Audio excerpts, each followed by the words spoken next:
Good morning, and welcome to our sixth webinar in the webinar series of Business Recovery, held by LA County and LA Economic Development Corporation. We welcome you this morning to our webinar on superstar skills to market your business. I'm Judy Kruger with the LAEDC, and we're glad that you joined us for this webinar series. So this is six in a series of 8 webinars that we're hosting along with LA County, because over the last few months we've talked with a lot of micro enterprises and small businesses about what are your needs in this recovery environment. And one of the topics that was brought to our attention is small businesses need to find out how to better market their business. And so this is yet another in our series of webinars, and we have a phenomenal speaker this morning who's going to present again superstar skills to market your business. Thank you for joining us. I want to introduce to you our moderator this morning, Claudia Shea. She's lead business advisor at the Small Business Development Center. She has over 26 years of experience working locally and internationally, from industries such as manufacturing to financial institutions in both Colombia and the United States. She's a seasoned professional, and she has been working with entrepreneurs for decades. She's held different positions like administrative and financial director, VP of Human Resources, and now she is working as a business coach. She's working with the Small Business Development Center, the lead agency in California, working with the Hispanic community in LA County. And she's been in this position and nominated twice for the Latina Businesswoman Association Inspirational Leader Award. So I want to turn the virtual floor over to you, Claudia. Thanks so much for moderating this morning. Thank you. Thank you so much for the introduction, and thank you LAEDC for the invitation today to the SBDC. So I work with the SBDC. We are the Small Business Development Center, and our main objective is to help and support small business owners to succeed in their businesses, and we provide free advising.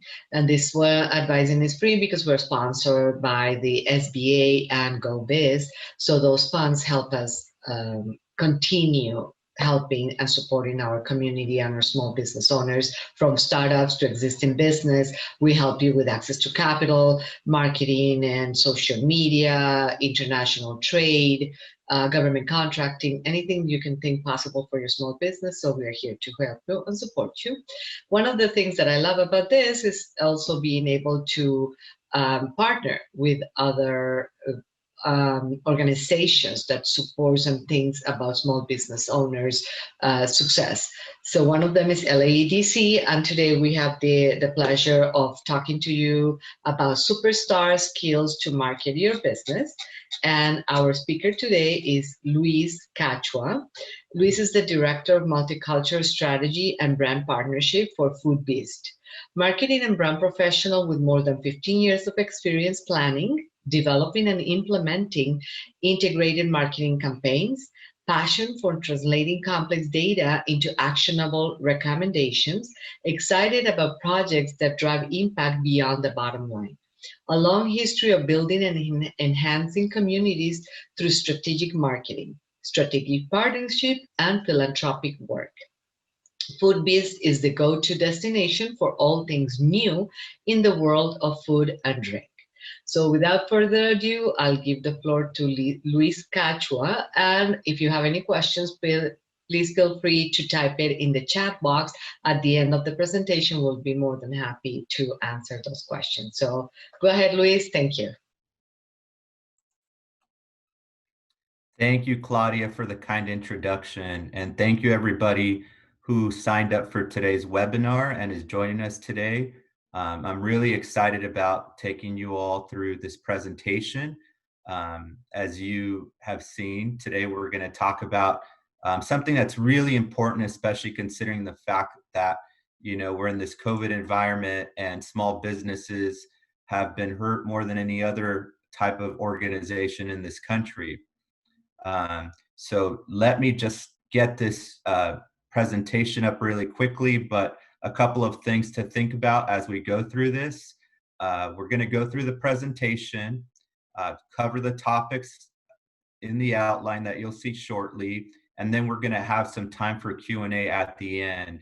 I would invite anybody who has any questions or thoughts as we're going through the presentation to drop them in the Q&A so that we can start seeing what kind of things people want to know more about, what questions there may be about the content.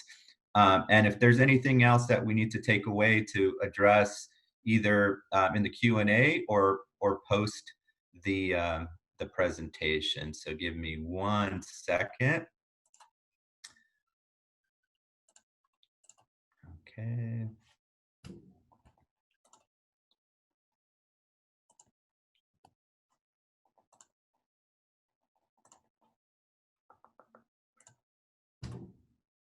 Okay.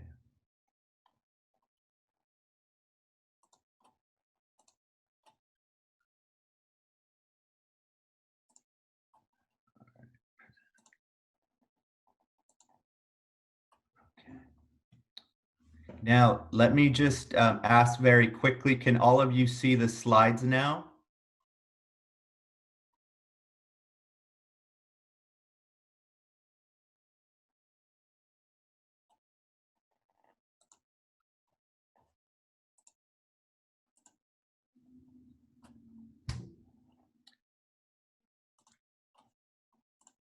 No, Luis, we cannot see it yet. Okay. All right, give me 2 seconds. And just so you know, just like we just switched platforms at the agency, and we all just got new computers. We switched over from Macs to Microsoft. So give me 1 more minute, and we should have this up right now. Okay, share screen. Okay, there we go. Now let me get this.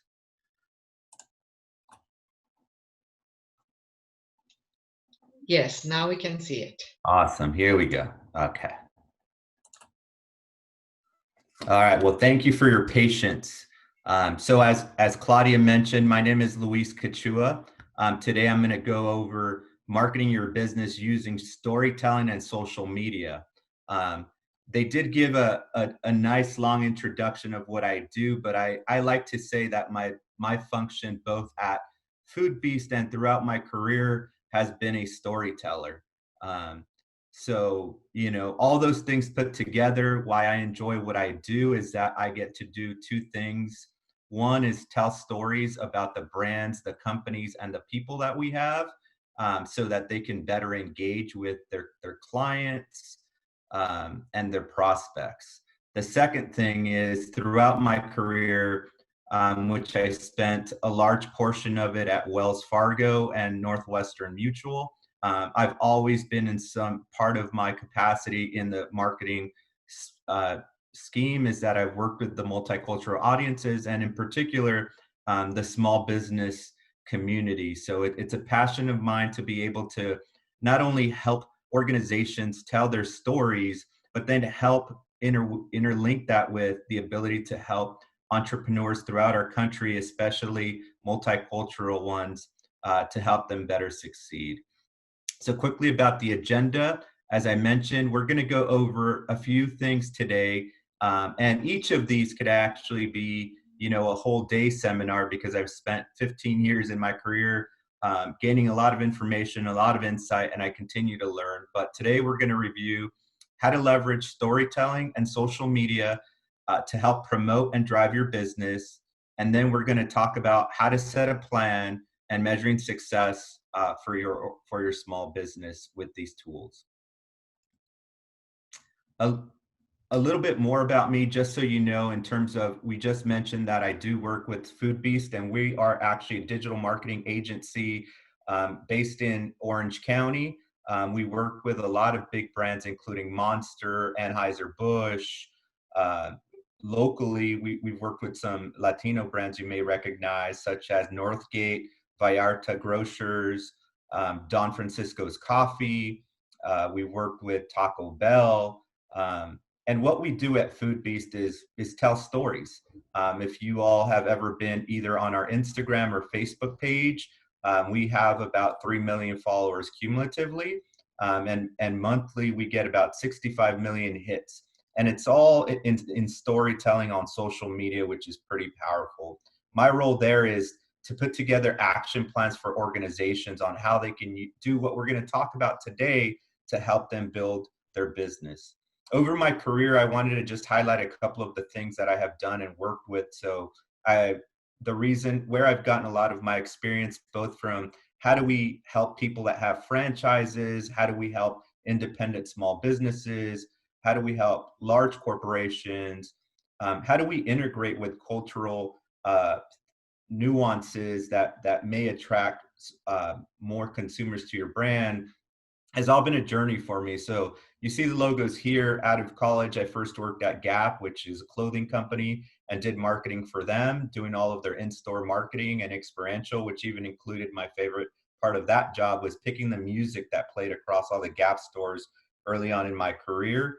I have USC here because that's where I went to college, but throughout my life, actually, in the different companies, I've found ways to use USC, whether it's through athletic marketing, teaching and using interns to help our organization, and just getting more information about what their demographics, especially in LA, are interested in.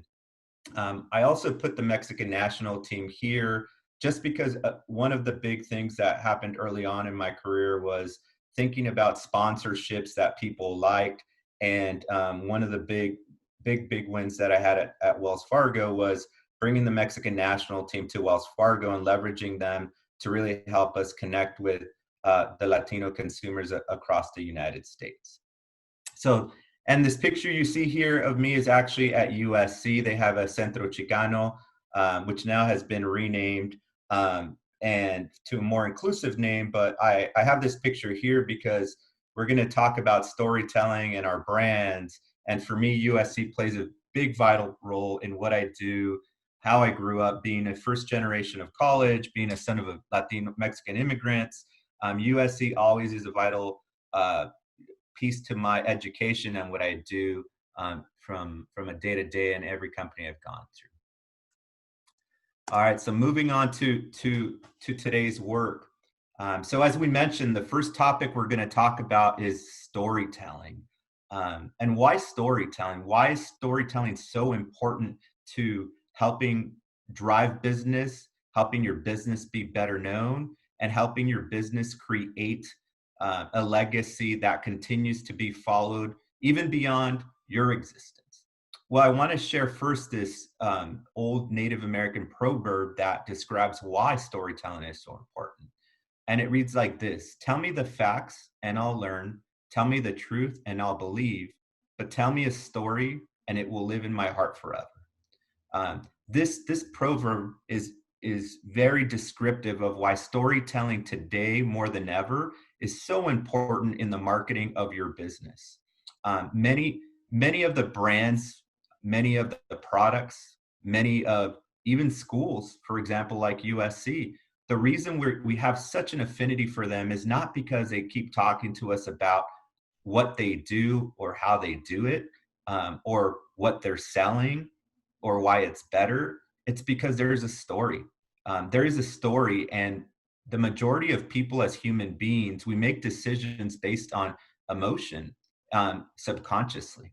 And the storytelling plays an important part of how you can help distinguish your product, your service, or whatever it is that you're trying to provide from your business in order for that customer to make a decision, not only not based on product, but why they love why your product exists and why they will continue to follow it.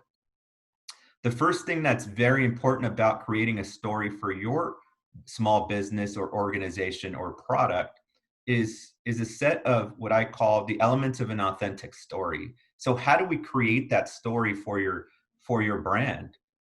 Sometimes it seems daunting because we see these commercials from major companies, we see a podcast, or we see digital marketing, and you say, well, they can do that because they have a huge budget. But the reality now is that people actually want more authenticity, less produced, and something that comes from a unique place and the product's identity and origin story. So here are the elements of an authentic story for you to think about as you start thinking, how do I create a story about my brand? Or if you do have a story, how do you go revisit that to make it more clear so that you can use it in branding and marketing your product or service? So number one, what's the unique thing about your business? Like, how is it different? Why should people buy it? Is there something that is connected to you that makes it different than just the product? Like, are you the first person that came to market with this? Or is there an awesome story about how you came up with the idea? Second, is there an interesting thing about how it was founded? As you all know, founder stories are a great way to bring people to engage with your brand. Most of us know Steve Jobs at Apple, for example, and Steve Jobs is a big reason why Apple is still a cult following even after his passing. The legacy and story of that founder has created a lot of affinity for Apple. Or many of us know Mark Zuckerberg, good or bad. We know the origin story and we know how that was founded. I know for me, for example, one of the brands that I worked on locally is Northgate. And knowing the founders of Northgate and how they were a family so similar to my family has created this amazing, perspective and connection that now I think that's the only grocery store I go to. And it's not because of the fact that they were my client. It's this story of an immigrant family similar to mine that started this grocery store that's now a multi-million-dollar business. Third point, the problem your product or service is created to solve. So, storytelling, as I mentioned, is not just about products. You can tell a great story about services. So, for example, Uber and Lyft, very successful organizations that were created to solve a problem, right? And they do a magnificent job of storytelling as well. Fourth is the aha moment you've had. Is there something through your journey that you've thought like, hey, I think everybody else should know this about my product? Or here's why I think this is special. And then last and not least, the business involvement. How is your business or the business of your product or service potentially involved in the community, in any other space that targets your client? And then, those elements are great things to think about as you're trying to develop and write out what is that story you're going to tell about your product that's going to make people remember what you're selling, what you're doing, and what you're providing, and can many times in the process of remembering now, because clients have so many choices, give you a leg up on the competition. And now, how do you leverage those stories once you've created one? Well, I have 5 other tips for you on that as well. First, you want to weave your stories into all of your content. So what is content? Content is anything you put out, and we're going to talk a little bit more about that when we get into social media in a few minutes. You want to make sure that after you drive that story, after you cleaned it up and get it concise so that you can keep telling that consistently, so that your employees can tell it consistently, that you figure out how you're going to put that in all of your communication channels. So, whether that's information you're putting online, whether you're printing a flyer, whether you get asked to go speak at your Chamber of Commerce, whether you do a webinar like this, how are you going to share your stories so that it lives throughout the content of your product or service as you share it along your journey? Number 2, you want to make sure you weave your personality into this content. So even if you get help writing your story, which you could, and it's authentic, you want to make sure that it's coming from a point of view that feels authentic to who you are, to how you're going to show up, and that whatever is written online sounds consistent with what it would sound like if I met you at a restaurant for lunch for you to tell me your story.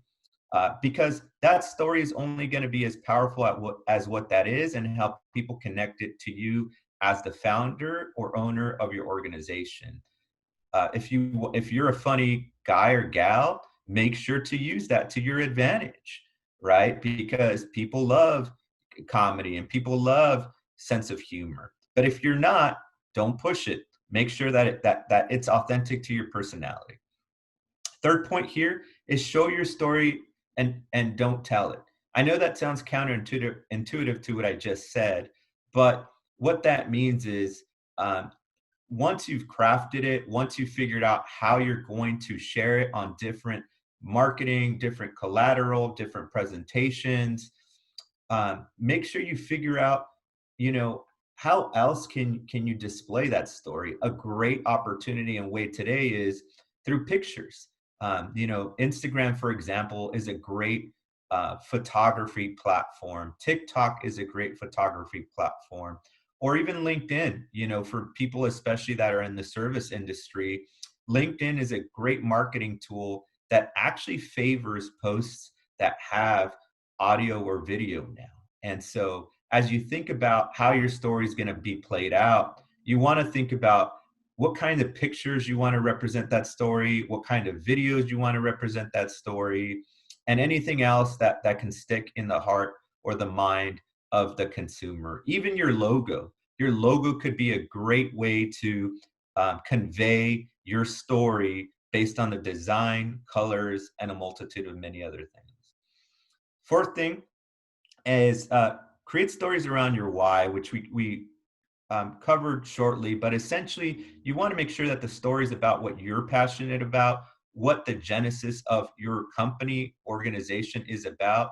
Like, why is it that you're doing what you do?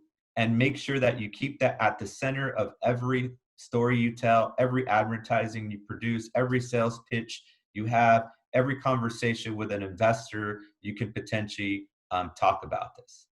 And then last but not least, number 5 is leverage other people's success stories. And what does that look like? What does it mean? It means that, a great way to tell your story is by telling stories of people who have used your product or services to be able to have success. So for example, if you are an accountant, and you've done some great work with some of your clients, and because of that work, they were able to grow their business exponentially, it's a great idea to take some of those testimonials or even include them in some of your storytelling to show how your work with these clients and prospects have made them succeed so that others want to do the same. So now, we talked a little bit about storytelling, how you should craft the elements of crafting an effective story, how to leverage that storytelling. And now we're going to talk about social media. I know that everybody has probably heard more than they even want to hear about social media, especially considering the fact that we're just had an election, and there was a lot of information flying back and forth. For those of us who have kids, social media dominates screens right now, so we can't avoid it.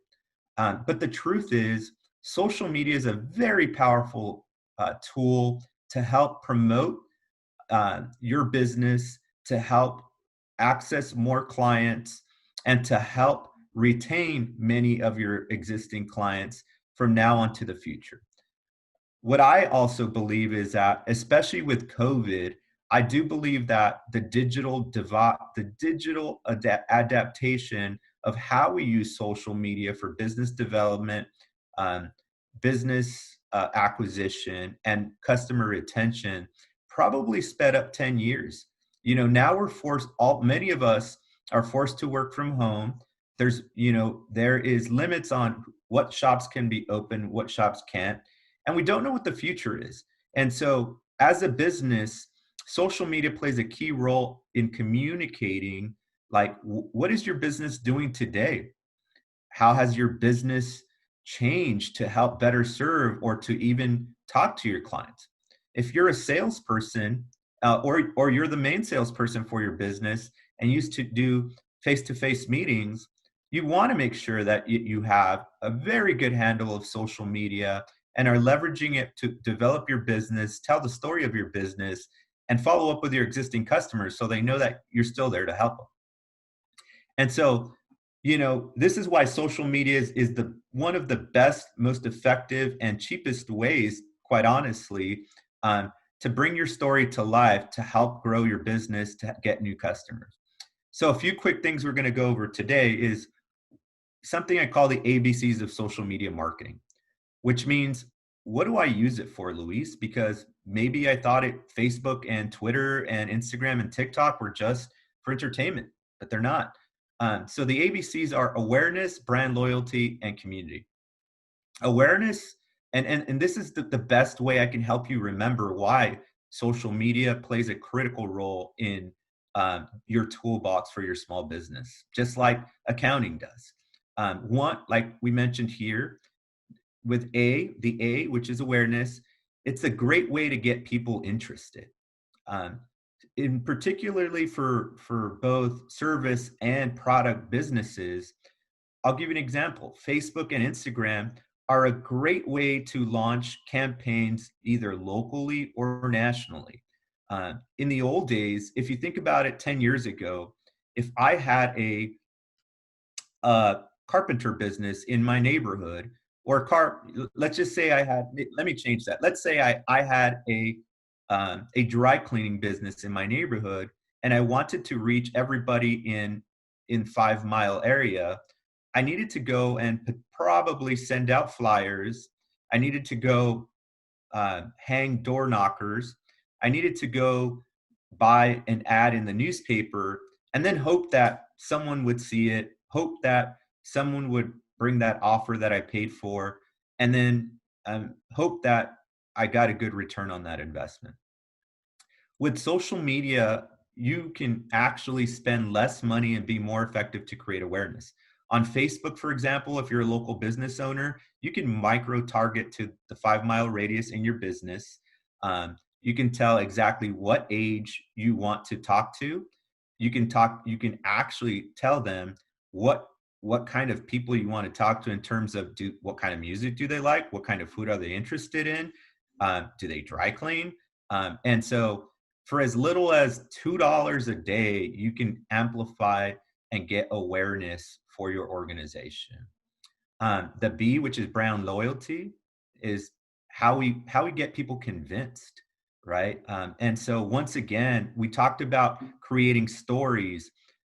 All of these platforms, depending on who your target client is, are great ways to be sending out messages to your customers. So if you're a product business or a food business, Instagram is a great way to display what your key customer wants to see. For example, with Food Beast, we have now built an audience of over 2 million people simply by showing food every day. And so at Food Beast, we have a pretty sizable amount of people who tune in every day to see what the latest and craziest food is. There's a few weeks ago that we posted a birria taco somewhere in East Los Angeles from a little cart that within 24 hours had 1.5 million views. And so that helps us get brand loyalty very strongly across, and our audience knows that they come here to see the latest and greatest pictures of food. And then C, community. How do we get people engaged? This is an awesome way for you with social media to be able to create this community that then is your biggest advocates. They're the ones that are going to give you feedback about your product or service, and tell other folks why they should consume from your small business.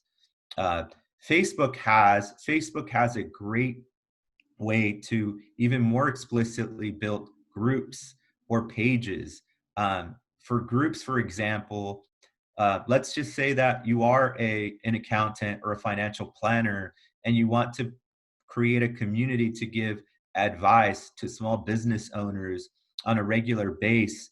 You can create a community in there that specifically focuses those people if you have a target demographic of the type of folks you want to talk to, that can check in regularly, get your advice for free, and then help disseminate it and potentially turn that into new prospects and clients. So how do we use this? You might ask. Well, there's a couple of key things. First, you want to make sure that you choose the right platform. Today, more than ever, there's more platforms than we can even have time for in a given day. Just to name a few, Instagram's out there, Facebook's out there, Twitter, LinkedIn, YouTube, TikTok, just to name a few. But you want to make sure you choose the right platform based on the type of business you have, who your client is, what you're trying to do, and to be quite honest, what you feel comfortable with. So for example, if you think, you have a product business and you love taking pictures and you're the one that's going to be executing that, then you got to be on Instagram. If you're a professional service and you want to reach out to a lot of professionals and are better at writing, then LinkedIn is the best platform for that, because that's where you're going to find the right audience and so forth. The second best practice of using social media is be consistent. The biggest mistake we see from our clients, even large organizations, is that no matter how good of content they pay for or create, when they are not consistent, meaning, you need to be posting to whatever platform you pick 2 to 3 times a week to make sure that your audience keeps track of you. The other reason this is important is many of these platforms have algorithms that favor the companies and the people that post more often. So you want to make sure that you create a schedule, you stick to it, and don't overthink it, right? Like, the more important piece is keep doing it and keep doing it consistently. The third best practice is leverage analytics. The biggest reason why these platforms are so important to your business is not only do they help you reach people, they tell you what's working and what's not. All of the platforms have back-end analytics for small business owners to tell them which ads are working, which ads are driving traffic to your website if you have one, when are people looking at your ads, so that you determine when you want to talk to them, and what didn't work, which is even one of the more important pieces, so that you stop wasting your time on things or products that may not be working. And last but not least, start now. Don't wait. People, it doesn't have to be perfect. Just make sure that you get your story in order. You think about how many times you want to post, and you stay consistent and start now. A piece of this will be trial and error, to be quite honest. Even with the most iconic brands, the Nikes of the world, the Apples of the world, the Hondas of the world, the Mexican national teams of the world, there are many things that have been created, look beautiful, and go on and don't work.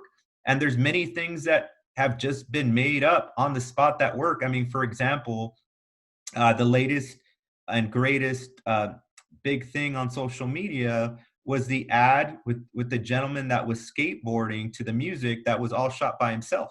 No budget, simply created, went viral, and now has millions of hits because this gentleman had been building a social media presence consistently. And this one specific commercial where he had the ocean spray drink went viral. And so start now, tell your story, and be consistent with it.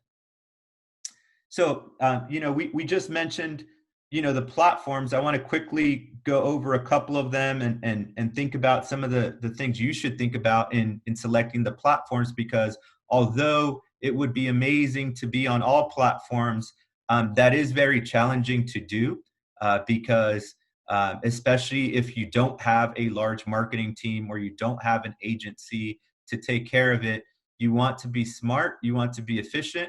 And in order to be consistent, you want to make sure that you take on 1 or 2 max. If you're doing it by yourself, do those right and then move on. So as I mentioned before, here are some of the ones that are the most popular platforms that you all may know: Instagram, Facebook, Twitter, LinkedIn, YouTube, and TikTok. That brands and companies leverage. If you're a service business, I I 1000% can't tell you that you need to be on LinkedIn today. LinkedIn is probably used to be considered a platform for looking for jobs, and that has completely shifted. And the other big reason why you want to be on there now is that the algorithm, meaning how they show your information, is easier today than it will be tomorrow. So, for example, on Facebook, which is for businesses, you have to pay some sort of ad to make sure that your business is seen, because only about 3% of the content that gets posted organically without an ad is seen by your followers, versus on LinkedIn, about 70% of the content that gets posted gets seen organically. So you got to make sure that you're posting there to take advantage of the professional audience and the fact that it's easier to get more eyeballs than it will be tomorrow. On the right side, I've, have some things to think about to decide which platform is right for you. So what are you looking to do? What do you want to be um, your end all with these platforms? And what are your goals for your organization? So a couple of key things that we always walk through with our clients are different matrices or things to think about that we could hit in the short term and then in the long term. So are you looking to drive traffic to your website or to your social media page or to your business? Are you looking to lead generate? How are you looking to engage? So what kind of engagement do you want? Do you want to have people follow video? If you're a motivational speaker or a coach, video and content will be very important. If you are a product, you want to make sure that people are following your Instagram so that they can see the latest and greatest pictures of the videos you're posting, and so forth. What type of messages do you want to send out? And then what type of video do you want people to view? These are all questions you want to think about to determine which platform is best for you. The different platforms, as you may or may not know, do well at presenting different kinds of content and connecting with different age demographics. Okay, so now, last but not least, we talked about creating a story. We talked about why social media is important and how you could leverage it to grow your business on the different platforms and what to think about. And now we want to quickly talk about how do you create an action plan, and how do you put that together without having an agency, without having a big team to do this for you, so that you can not only use these tools, but use them effectively, and then every so often, in a very measured way, figure out what works, what doesn't work, and then what you should continue to do and what you should stop doing. So the questions to ask yourself when putting together your plan is, number one, consider the nature of your business. So is there seasonality for your business? How do people want to be spoken to? And what platforms do you think are most effective, right? So for example, if you're a product business that sells clothing or gifts, the nature of that is that there's some seasonality coming right around the corner for us. So what do you need to do to create a plan that's going to maximize things like Black Friday, the Christmas holiday seasons, graduations, and so forth? If you're an accountant, how do you plan around tax season and other key times during the year when people are looking at their financials? Number two, focus on the core target audience. Who do you want to really, really be those people that tune into your social media, regardless of whatever platform you're going to use?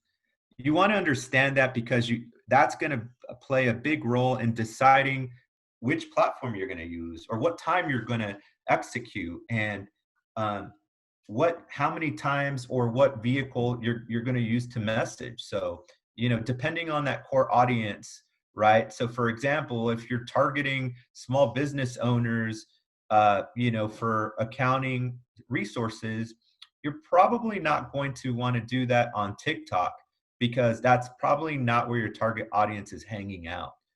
And doing TikTok videos of dance moves is probably not the most engaging way to get accounting clients.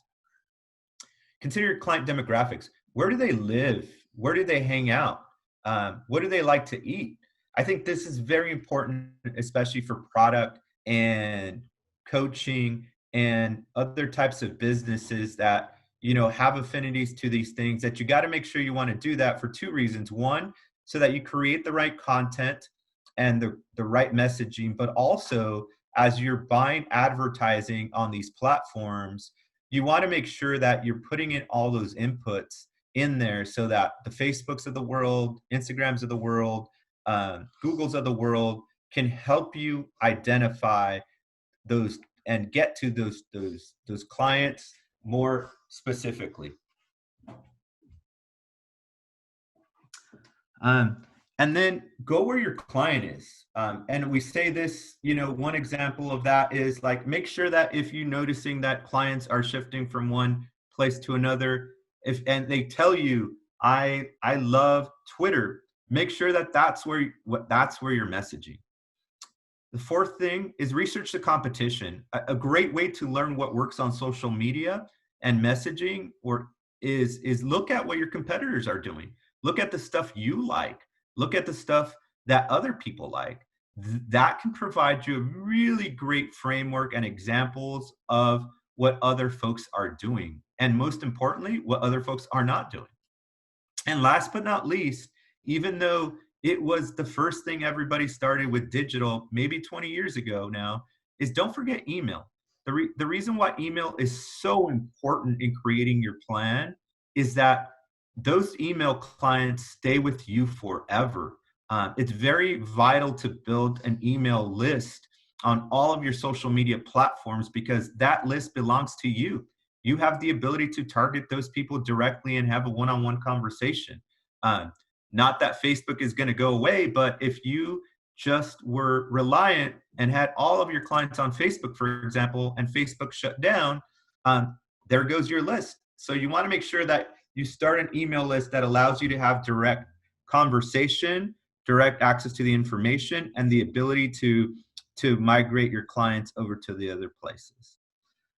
The last three things that I'll tell you about creating this plan to execute are three simple things. Think about the tools. So there's a lot of great tools out there besides the social media things that we mentioned today that can help you leverage to create a better social media plan, to calendar your social media, to calendar your emails, to automate that. Platforms such as GoDaddy, for example, and some other services similar to that offer free platforms to be able to help you automate, plan, and schedule some of these things. What is your budget?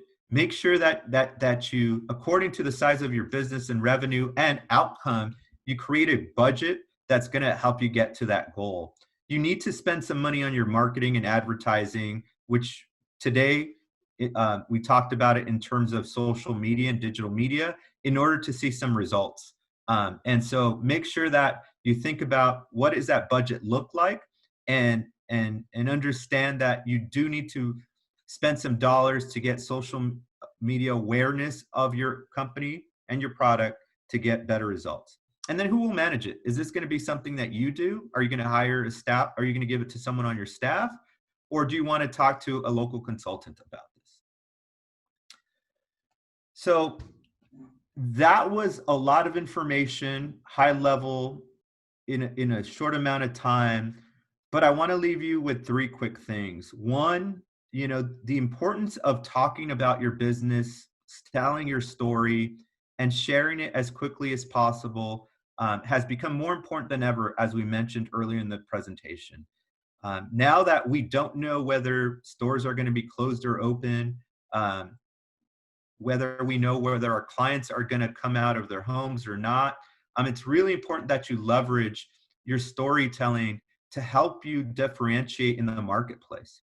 If you're a salesperson or the main salesperson in your organization, storytelling is going to become even more important because you may not have the opportunity to meet a person in face to face.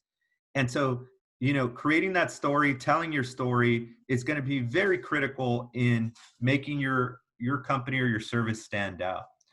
Social media and digital marketing is so critical because of what we just said. Being able to access people online 24/7 is not only critical and very important, but it also allows you to not rely on having an open brick and mortar shop to be able to do that. And then last but not least, make sure you get an action plan together. The best plans are those that are put on paper, those that get executed, and those that get reviewed to continue to do what works and to stop doing what doesn't work. And then to be able to analyze when the year comes to end, when the quarter comes to end, when the week comes to end, what really worked based on your action plan. And so with that, I am going to stop and say thank you. And we're going to start our Q&A for anybody that has questions. But I really hope that you took away some very key things that you can take into action, think about. And I invite anybody, even beyond the Q&A, my phone number is here, my email is here, that have any questions. Please send me an email to follow up. If you have any questions that have more detail that may not have been answered. So thank you very much.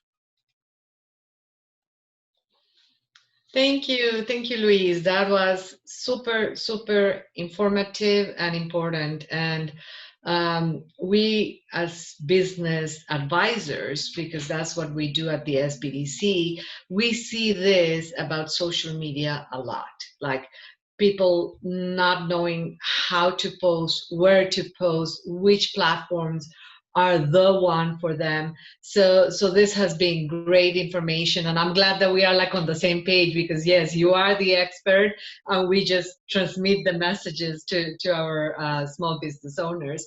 So it's great to know that we are on that same page, because we do get a lot of that question. It's like, which platform should I use? So they start using everything like Facebook, Instagram, Pinterest, and then they're like, oh my God, how can I maintain that many platforms? So anyway, it's hard. Luis, they are asking if you can put in the chat box your contact information so people can like reach out to you. So let's see some of the questions that we have here. If they don't have any social media, no Facebook, Instagram, whatever, which one you think will be easier for their business to start, at least to prompt that service or product and to say, let me get you started at least with this? Yeah, that's a great question. I think if you're a product business, I would probably start on Instagram because it's very visual and it's easy for anybody now with a cell phone to take a picture and post it on there. And it's very forgiving, right? People on Instagram now, a year ago the trend was like, it's got to look like it's professionally shot. Now it's like Instagram stories. They want to see what's going on behind the scenes. So you can take a 10-second video, right? And post it on Instagram stories. It helps you create conversation. And one thing to remember is it's called social media because you need to be social. So it means let's have a conversation back and forth, right? So that remember that. But I think Instagram, if you're a product company, if you're a service, you have to be on LinkedIn. You have to be on LinkedIn. LinkedIn is the best, most organic way to get your name out there for your business, tell people what you're doing. And like, I consider myself a LinkedIn ninja. Like during this pandemic, I have gotten to talk to more executives that would have never taken an email from me because I looked them up on LinkedIn, saw what they were interested in, and then sent them a message about an article they wrote all through LinkedIn and got a meeting, right? So if you're a service business, be on LinkedIn. It's easy. It doesn't require fancy photos, but if you have cool photos, it helps. But go on LinkedIn if you're a service. If you're a product, start on Instagram. Perfect. Thank you. That's great. That's a great advice. And I want to reinforce something that you also mention about emails. What I tell our clients is, remember, social media is what you just said. Social is to network, is to get the word out there. But to really engage your clients with your products or services, you really need to email them directly. You really need to talk to them directly. Like, we get a lot of responses for our webinars and for our one-on-one advising through email instead of the social media. The social media is just to make you aware what we do and who we are. But when I really want like something done, the action done, is really through the email. So that's a great thing. I have $1 million question for you here. What is the average cost of a good marketing campaign? Oh man, that is that's $1 billion question. It depends, you know. Like so I work at Food Beast, like I mentioned, or I'm a consultant at Food Beast, but I'm actually also working on 2 other startups, a financial services startup. And I mean, I'll give you an example of something that works really well that I tell. So earlier, which can bridge us to this question, people will ask me, like, if I'm starting off, how much should I be spending, right? And um, a few years back, someone told me this, and it actually really works. So if you're going to start with Facebook, for example, and you're just starting your business, let's just say you sell cookies, right? And you open up your Facebook account. I tell people to do a $2, what I call the $2 campaign, and I kind of joke because it's like the $2 chuck thing from Trader Joe's, right? But what you do is you actually can, if you're a local business on Facebook and you're just getting started, I have people spend $2 a day for 30 days in a specific demographic. You just let it run, and it'll create like a very specific group of people who like you, which is pretty awesome because of this. All of the platforms, once you have, like, let's say 100 people that follow you, can mirror that audience. And what that means is, like, if you go out and pay to get 100 people, and I'm not saying 100's the magic number, but I'm saying 100 because that's a good amount of people locally. If you're a local small business owner, they can see what those people look like, and then they'll get another 100 that are exactly like that, and you can just keep building on that, right? I think big picture though, for marketing and marketing campaigns, people should be spending about 10% of their revenue on marketing, right? And so a lot of people, and I'm Latino, and I've worked in the Latino community a lot in marketing, both on the big level and small level.